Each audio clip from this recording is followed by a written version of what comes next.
Yo les gens, c'est Loxy, aujourd'hui on se retrouve pour une nouvelle vidéo. Alors aujourd'hui je vous propose un nouveau format de vidéo, ça va être les résumés de livres. Donc le premier livre que je vais résumer, c'est Manga in Theory and Practice de Hirohiko Araki. Alors bon, c'est un livre, comme son nom l'indique, qui parle de théorie du manga et en gros c'est un guide du manga écrit par le très célèbre auteur de JoJo's Bizarre Adventure.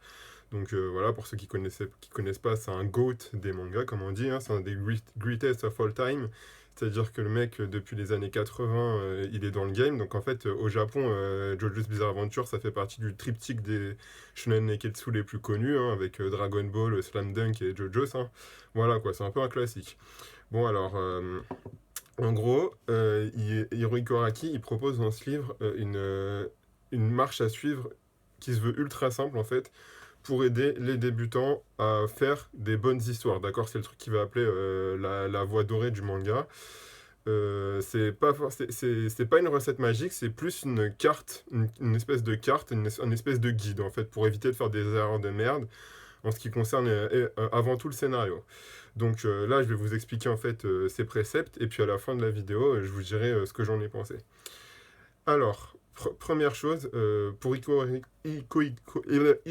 Araki, le truc le plus important, c'est que quand tu fais un manga, tu dois réussir ta première page, d'accord? La première page doit impacter ton lecteur parce que c'est la première chose qu'il voit. Si ton lecteur n'est pas happé par par la première page, il n'arrivera pas à lire la suite. Donc, pour lui, tu dois te poser le triptyque de questions suivantes. Qui fait quoi? Question 1. Où et quand? Question 2. Comment et pourquoi? Ça, c'est impératif qu'on le sache dès la première page. Si ton lecteur ne sait pas ça, ben ça va être très compliqué. Ça va être très compliqué pour lui de suivre l'histoire. En fait, il va être complètement perdu. Et ça, c'est la première chose que tu dois poser. En plus de ça, ça te permet à toi, en tant qu'auteur, d'être fixé sur ce que tu racontes. Si à ce moment-là, tu ne sais pas ce que tu fais, ton histoire n'aura aucune bonne direction, d'accord? Tu ne pourras pas donner une bonne impulsion à ton histoire. Donc, en ce qui concerne le cœur du scénario, là je vous ai expliqué la première page. Le second cœur du scénario, en fait, c'est que pour Hirohiko Araki, en gros, lui, il a une méthode pour construire son scénario. Premièrement, il cherche un personnage. Donc, pour lui, en fait, les personnages sont le moteur de l'histoire. D'accord? Tes personnages doivent être importants et bien définis. Et à partir de là, mais c'est-à-dire bien définis pour ton lecteur, mais aussi pour toi. Et à partir de là, tu peux dérouler l'histoire. En fait, Hirohiko Araki, il conseille de faire des fiches de personnages dans lesquelles tu notes ses caractères, son origine sociale, bref, tu essayes de définir sa personnalité comme si c'était une réelle personne, d'accord? Il dit d'ailleurs pour s'entraîner de commencer par essayer de se définir soi-même. Donc tu te poses comme ça et tu te dis, bon bah voilà, je m'appelle Tata, j'ai tel âge, j'habite ici, je fais ça dans la vie.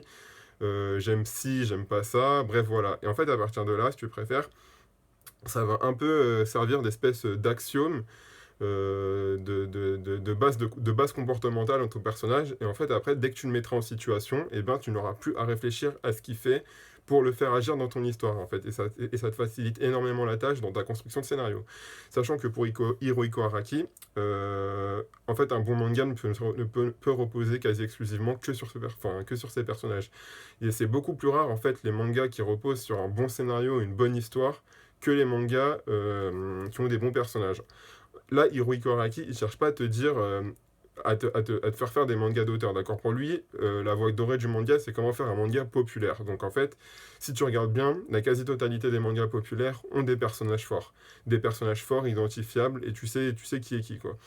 Donc pour lui, il n'y a pas 36 000 questions à se poser à ce niveau-là. Il faut faire des personnages, des personnages forts. C'est son premier, enfin, c'est une de ses, un de ses axes principaux de son livre. La seconde chose, pour lui, en fait, l'histoire. Alors là, en gros, pour lui, un manga, c'est quatre choses. C'est les personnages, l'histoire, le contexte et les thèmes, d'accord? Personnages, histoire et contexte t'amène automatiquement au point numéro 4, d'accord? T'as pas besoin, en fait, et ça, enfin, t'amène automatiquement au point numéro 4 qui est le thème. sachant qu'en fait, les personnages sont plus importants que l'histoire, et l'histoire est plus importante que le contexte. Bon, voilà, ça je l'avais, je l'avais pas dit, désolé, hein. Ah là là, c'est la première fois que je fais un résumé de livre, les gars, donc bon, hein, j'essaye j'essaye de m'en sortir. Pour lui, en fait, revenons au deuxième concept, du coup, l'histoire. Pour lui, l'histoire, en fait, il y a une base universelle qu'il appelle le Kishoten Ketsu. Qu'est-ce que c'est que le Kishoten Ketsu? Ki, introduction, sho, développement, ten, retournement, Ketsu, conclusion. Donc, Kishoten Ketsu, voilà, tu retiens intro, développement, retournement de situation, conclusion. À partir de ça, en fait, tu peux construire quasiment toutes les histoires. En fait, pour Hirohiko Araki, c'est le schéma type de n'importe quelle histoire. Et avec ça, en fait, avec cette structure-là et des bons personnages, tu fais tout. Sachant que pour lui, en fait, Kishoten Ketsu, c'est plus une manière de réfléchir au moment de construire ton histoire. En fait, c'est plus pour t'apporter un schéma de construction, une structure, mais tu peux modifier les éléments. Par exemple, tu peux faire Ketsu Kishoten. Donc, c'est-à-dire que tu mets déjà la conclusion avant et tu dis comment on est arrivé là, tu vois. Ou Kisho, ten. Donc, c'est-à-dire tu mets beaucoup de retournements, d'énormément de retournements de situation et tu conclus, tu vois, Ketsu. Voilà, c'est super simple. Il donne vraiment un schéma. Franchement, de toutes les théories de scénario que j'ai vues, c'était la plus basique. Donc, voilà quoi, c'est efficace et assez intuitif quoi. Sachant qu'en plus, en fait, pour lui, au-delà de ça, il faut que ton histoire ait une progression émotionnelle ascendante ou descendante. Alors qu'est-ce qu'il entend par là? En fait, en tant que le lecteur de ton histoire, on doit percevoir en fait, quand ton lecteur lit l'histoire, il doit sentir une progression et émotionnellement, ça doit l'impliquer de plus en plus, si tu préfères.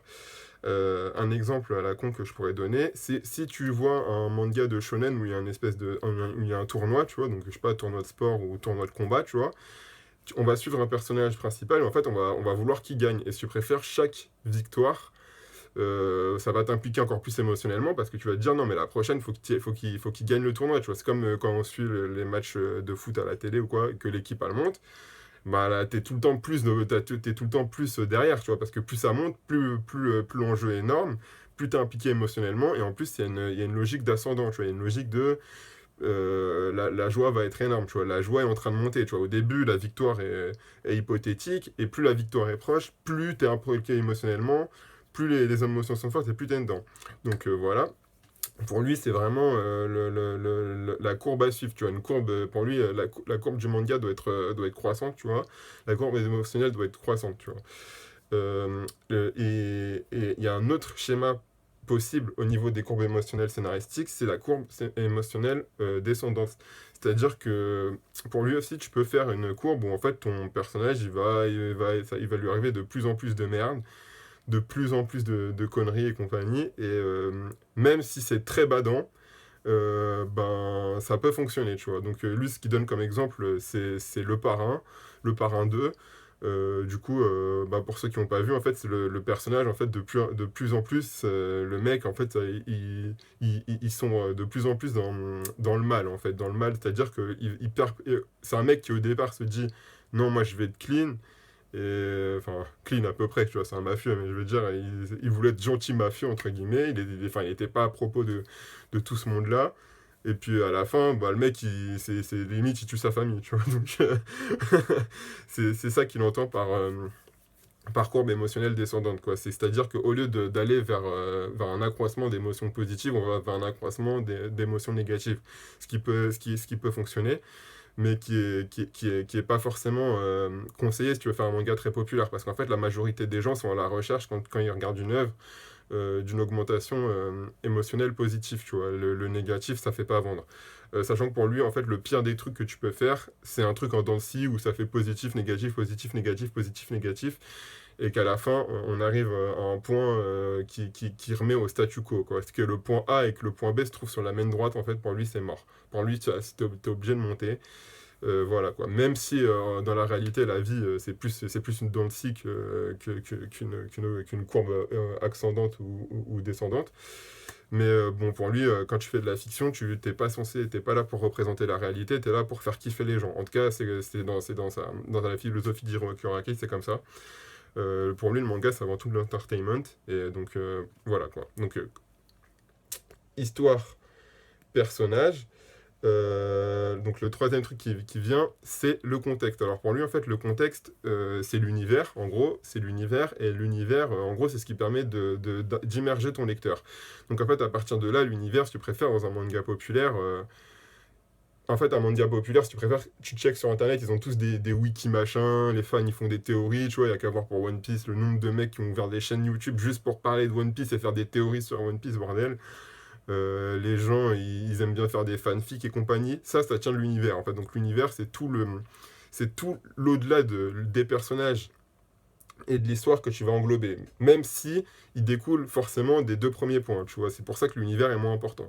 D'ailleurs, c'est pour ça qu'en fait, c'est une erreur très grave, en fait, que font énormément de débutants en manga. C'est de placer l'univers en premier lieu et après découler du reste, alors qu'en fait c'est pas du tout en fait ce qui est moteur narratif, en fait c'est absolument pas ça. Ce qui est moteur narratif, c'est l'évolution des personnages, c'est pas l'univers. Donc voilà. Et pour lui, en fait, l'univers aussi, c'est quelque chose de très difficile à développer parce que c'est quelque chose qui demande en fait c'est là où le dessin intervient le plus vite en compte quand tu fais un manga. Donc on n'a pas encore parlé du dessin. Mais pour lui, en fait, ouais, l'univers, c'est absolument. C'est là entre guillemets, les bons dessinateurs vont pouvoir créer un univers de ouf, et les mauvais, bah, ils vont avoir plus de mal, quoi. Bon, sachant qu'en fait, Hiroaki Araki, il place le dessin sur un spectre entre réalisme et symbolisme. Donc le réalisme en dessin, si tu préfères, ça va être vouloir chercher une représentation correcte du réel. Et en fait, le réalisme comment dire, va aller vers, vu que le réel est bien présenté et correctement représenté, le lecteur va bien comprendre ce que tu racontes. Tandis que le symbolisme, bah justement, on va aller vers des formes plus abstraites, et donc du coup, ça va peut-être un peu plus perdre le lecteur. Cependant, un dessin réaliste aura très peu de personnalité, tandis qu'un dessin symbolique en aura énormément. Donc du coup, le travail d'illustrateur de manga, le travail de dessinateur de manga, c'est de trouver un point entre le réalisme et le symbolisme pour trouver un style, pour être identifiable, parce que pour Hirohiko Araki, un manga qui n'est pas identifiable ne peut pas vendre, tout simplement. Genre, pour lui, en fait, si tu veux faire un manga qui soit intemporel, il faut qu'il soit identifiable et qu'il soit parfaitement euh, en vue de son propos et de ce qu'il raconte, en adéquation dans son dessin avec le bon niveau de réalisme et de symbolisme, tu vois. Donc pour lui, l'exemple typique qu'il donne, c'est Dragon Ball. Dragon Ball, pour lui, Akira Toriyama, il le dit clairement dans son livre, c'est un GOAT, parce que c'est vrai que bah, il a un équilibre quasi parfait entre symbolisme et, et réalisme. Enfin, quand tu remarques les véhicules qu'il fait, les personnages qu'il fait, en fait, Dragon Ball, c'est d'une lisibilité énorme, et pourtant, c'est un style de fou qui a été, tu vois, tous les petits ils dessinaient des Sangoku, donc bon, au bout d'un moment, tu vois que le mec, il a posé son style, il a un vrai style, tu vois, il a trouvé la balance parfaite. Pour lui, c'est une balance parfaite. Ah ouais, et puis un autre petit détail pour lui, parce que moi j'adore ce manga, et du coup pour lui le meilleur manga au niveau du contexte, au niveau du contexte, c'est Akira, tu vois. Pour lui, Akira, au niveau de l'univers et tout, c'est un des trucs les mieux construits. Enfin, bon, c'est vrai, on va pas rentrer dans les détails, mais bon, en même temps, quand tu vois l'équipe qu'il avait derrière, Otomo, c'est normal. Mais en tout cas, Akira, pour lui, c'est le meilleur truc au niveau du contexte. Sachant que oui, j'avais oublié un petit détail, mais le contexte et l'univers, ça peut être un bourbier pour certains auteurs. Parce que, en fait, Hirohiko Araki il a remarqué dans sa carrière que, bah, en général, les auteurs qui se donnaient trop à faire un univers trop construit au niveau du dessin, bah, d'une, ils étaient plus lents, alors qu'un mangaka doit être productif. Et de deux, ben, c'était super compliqué pour eux, en fait, une fois que tu as trop travaillé ton univers, de rebondir derrière. En fait, plus tu te prends du temps à construire, à fouiller un univers, plus une fois que ton histoire s'en évade, c'est compliqué de construire quelque chose de nouveau. Donc c'est pour ça que pour lui, pareil, il faut tout le temps trouver un bon équilibre entre tous les aspects du manga. Voilà, donc ouais.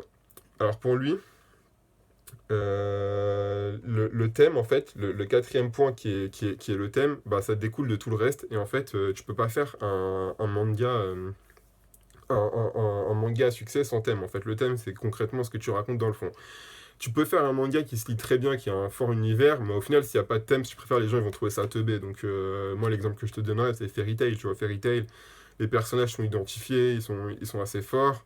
Le mec, vas-y, enfin, un niveau dessin, univers, enfin, Mashima, il a une technique de mangaka parfaite. Franchement, si t'as un peu de bonne foi en manga, tu peux pas dire que Fairy Tail c'est de la merde. Enfin, si t'en fais un peu, tu peux pas dire que c'est de la merde parce que le mec, il sait faire sa mise en scène, il sait placer ses personnages, il sait faire monter la tension émotionnelle, ça tu peux pas le dire. Ça, tu peux pas le nier, pardon. Mais en fait, son gros défaut, c'est que bon, les thèmes, ils sont à chier. Ces thèmes, ils sont à chier.